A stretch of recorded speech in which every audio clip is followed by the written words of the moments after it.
Salam əziz şagirdlər və valideynlər, hər birinizi xoş gördük kanalımda. Bugün yenə 5-ci sinif Azərbaycan dili din test tablusundakı tapşırıqları sizlərlə birlikdə həll etməyə davam edəcəyik. Artıq səhifə 136-dayıq. A variantının ikinci mətnini işləyəcəyik bugün. Mətnimizin adı Tofiq Bəhramovdur. Oxuyaq. 2004-cü ilin 14 oktyabrı bütün dünya futbolu üçün yadda qalan oldu. Həmin gün dünyada ilk dəfə olaraq futbol hakiminə abidə qoyuldu. Tofiq Bəhramov uşaqlıqdan futbol oynamağı sevirdi. Peşə seçimində qərarı qəti idi. Futbolçu olacaqdı. Karyerasının ilk vaxtlarında Brovestnik Dinamo Neftçidə oynadı. Hakimlərlə tez-tez mübahisə etməsi onu digər oyunculardan fərqləndirirdi. Məşqlərin birində ayağından zədə alan gənc futbolçu karyerasını başa vurmalı oldu. Bəhramov üçün stadiondan uzaqlaşmaq asan deyildi. Birdən hakimlərlə etdiyi mübahisələri xatırladı. Bəlkə də onun taleyinə elə hakim olmaq yazılıbmış. Beləliklə, Bəhramov stadiona hakim kimi qayıtdı. İlk sınaqdan uzaq çıxmasa da, 6 aydan sonra Respublika birinciliyində baş hakim kimi debut etdi. Respublika dərəcəli hakim adını alan Bəhramov neçə oyunda ədaləti təmin etdi. Daim ilə seçilən Bəhramov qısa müddətdə Sovetlər Birliyinin 10 ən yaxşı hakimindən birinə çevrildi.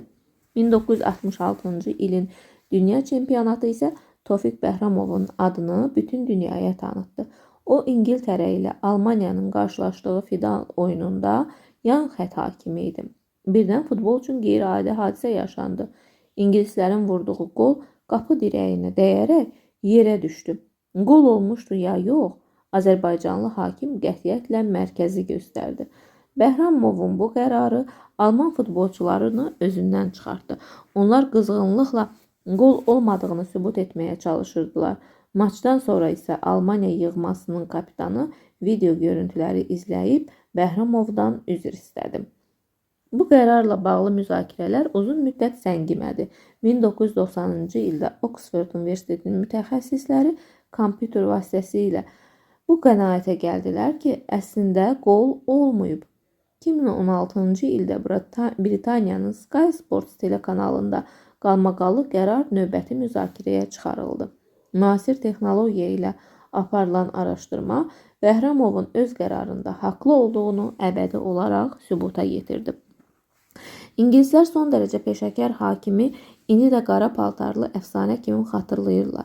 İngilis yazıcısı Arthur Hopcroft'un Futbol Adamı kitabında Tofiq Bəhramova xüsusi yer verilib. Bəhramov bayrağını qaldıranda təkcə Wembley, İngiltərədə stadion deyil, bütün İngiltərə onun ayaqları altında idi. Sonradan futbolçular mənə etiraf edirdilər ki, onlar qaçıb onu qucaqlamaqdan özlərini zorla saxlanmışdılar. Onlara verilən bu hədiyyəyə görə yox, öz işini peşəkarcasına yerinə yetirdiyinə görə. 1993-cü ildə Tofiq Bəhramovun vəfatı Azərbaycanı kədərə boğdu. London qəzetləri də onun vəfatı ilə bağlı məlumat dərc etdilər. Cəsur Oğlanlar kitabından. 21-də soruşur ki, mətn əsasında Tofiq Bəhramovla bağlı dəqiqləşdirmək olar. Yaşadığı illəri bilmirik. Sadəcə vəfat etdiyi tarixi verib 1993-cü ildə. Amma nə vaxt doğulub yazılmayıb. Ona görə yaşadığı illəri biz bilə bilmərik.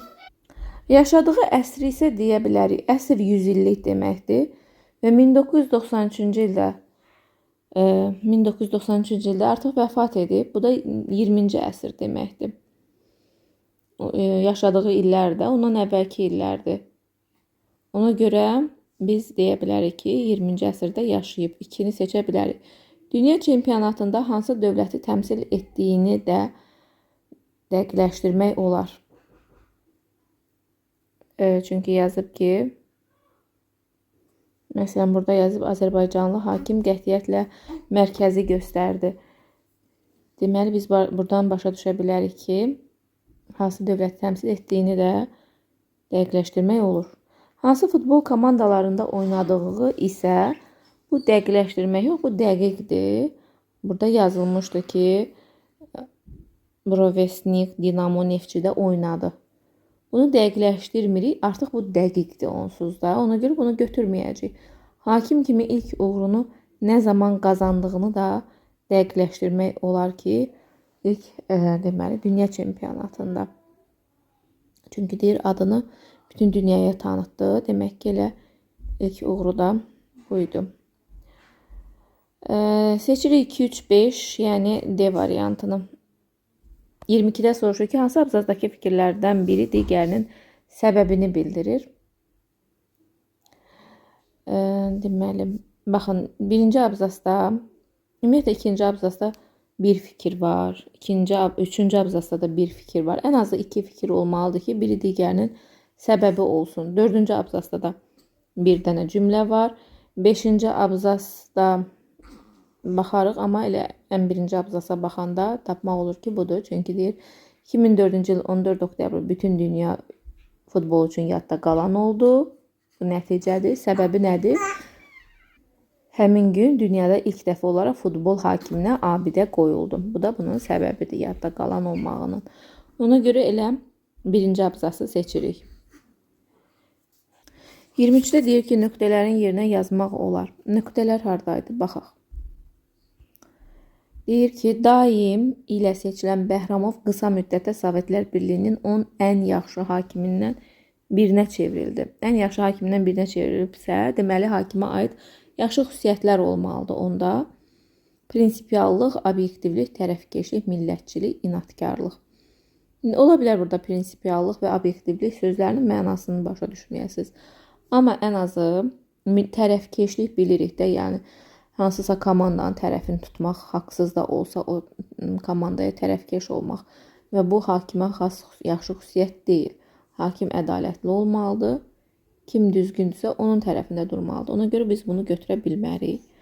Millətçilik də nə deməkdir? Yəni ancaq öz millətinin tərəfində səhvdə olsa onun tərəfində durmalısan, millətçilik eləməlisən, yəni deyirlər buna. Bu da düzgün deyil. Yəni hakim fərqi yoxdur, hansı millət düzgün, yəni qol vurursa onu düzgün şəkildə deməlidir. Ona görə biz millətçi də ola bilməz hakim. İnadkarlıq da uyğun deyil. Hakim niyə inadkar olsun? Bu da uyğun deyil. Prinsipiallıq və obyektivlik isə uyğundur. Yəni hakimə lazım olan xüsusiyyətlərdir. A variantı. 24-də deyir ki, çərçivədəki hissə mətnin hansı abzasından sonra əlavə edilsə, fikirlərin ardıcıllığı pozulmaz. Bir dəfə yenə topla oynayanda çəkməsi yırtıldı, ailə korluq çəkirdi. Onunsa bircə çəkməsi vardı, anasını kədərləndirməmək üçün tez çarə tapdı. Qonşuluqda yaşayan çəkməçiyə aparıb ondan ayaqqabısını təmir etməyi xahiş etdi. Aydın olur ki, buradakı cümlələrdən bu bunun uşaq vaxtıdır. Çünki deyir anasını kədərləndirməmək üçün. Yəni böyük olsa, artıq peşəkar futbolçu olsa, onsuz da anasını deməyinə ehtiyac qalmaz. Gedib özü təmir elətdirməli idi. Amma biz buradan başa düşürük ki, o hələ təzə vaxtlardır, futbola başlayıb, uşaq vaxtlarıdır. Uşaq vaxtları haqqında da burada ikinci abzasda yazılıb ki, Tofiq Bəhramov uşaqlıqdan futbol oynamağı sevirdi. Peşə seçimində qərarı qəti idi. Yəni ikinci abzasa uyğun olar bu B variantı. 25-də deyir ki, yanlış fikri müəyyən edin. Tofiq Bəhramov dünya çempionatında verdiyi qərarla İngiltərə futbol komandasının qalibiyyətini elan etmiş oldu. Bu doğrudur. Almaniya azarkeşlərini narazı saldı. Təbii ki, onlar uduzduğuna görə narazı oldular. Ədalətli və dəqiq olduğunu sübut etdi. Bu da doğrudur. Bir çox mübahisələrə səbəb oldu. Bəli, biz oxuduq ki, illər keçməsinə baxmayaraq hələ də müzakirə olundu o qərar. İngilislərə gözləmədikləri bir hədiyyə bəxş etmiş oldu. Xeyr, gözləyirdilər. Yəni onlar o qolu vurmuşlarsa, gözləyirdilər ki, o qərarda verilsin. Gözləmədikləri deyil. Ona görə həm də hədiyyə də sayılmaz bu. Ona görə E variantı yanlış fikirdir. Vəzifədə və ya müxtəlif fəaliyyət sahələrində irəliləmə, uğur qazanma ifadəsi mətndə üzərində rəqəm yazılmış hansı sözün izahıdır? Rəqəm yazılmış sözlərimizə baxaq. Peşə deyil təbii ki. Peşə sənətdir. Karyera isə bəli bu uyğundur. Digər sözlərə də baxaq. 3 nömrəli söz hardadır? Burada qərar var. Qərar da olmaz. Bu 5 nömrədir. 3-lə 4 qaldı. Arada harda qaldı? Çempionat da heç uyğun deyil. Final da heç uyğun deyil. Ancaq elə karyera uyğundur. Yəni 2 nömrəli B variantı. Mətnin giriş hissəsi əsasına müəyyən etmək olar. Mətnin mövzusunu, bəli, girişdə bizə deyir ki, hakimə futbol hakiminə abidə qoyulub. Deməli, hakim haqqında danışılacaq. Ona görə bunu müəyyən etmək olur. Mətnin həsr olunduğu şəxsi isə müəyyən etmək olmur, çünki ad yazılmamışdır. Giriş hissədə biz bilə bilmərik kimlə danışır. Mətndəki hadisələrin başlandığı zamanı bunu da deyə bilmərik. Futbol aləmində ilk dəfə baş vermiş hadisəni, bəli, burada deyir ki, ilk dəfə idi ki, futbol hakiminə abidə qoyulurdu. Deməli, 1 ilə 4, o da A variantındadır. Mətnin müəllifinin məqsədi deyil, məlumatlandırmaq, bədii təsir yaratmaq, düşündürmək, maraq yaratmaq, tanıtmaq.